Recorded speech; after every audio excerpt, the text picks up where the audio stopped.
Almanca Çolak kanalından herkese merhaba arkadaşlar. Beni tanımayanlar için ben Mahsun Erdemli. Az önce Edeka'ya alışverişe gittim. Arkadaşlar hani Almanya bitti diyenler için söylüyorum ben bu videoyu. O hangi Almanya bitmiş diyorsa Allah cezasını versin, tamam mı? Ya ben buraya 5 euro ile içeriye girdim. Bak 5 euro fazla bir şey değil. 5 birim parayla içeriye girdim. 3 günlük ekmek paramı 3 günlük ekmek aldım ve bir de yanına kolamı, tuzumu, 2 tane de çikolatamı aldım. Bunu 5 euro ile yaptım. Ve o Almanya bitti, tükendi, biz eskisi gibi yaşayamıyoruz falan filan diyenler de buradan bir şey söyleyeyim. Lan dangalak. Bak hakaret ediyorum ha, dangalak. Bir git Türkiye'de 5 birim paraya.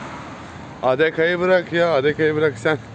BİM'den, A101'den, A101 bile lüks, BİM'in dandik ürününden alabilecek misin?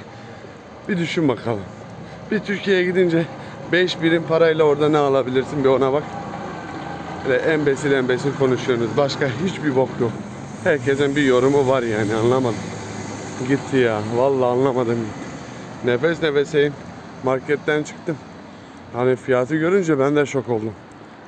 Abi Almanya. Adamlar aşmış kendini. Biz orada tahıl, ekmek, buğday, makarna yiye salak olduk gittik. Makarna salağı olduk. Vallahi billah. Burada insan olduğunu anlıyorsun yani gerçekten.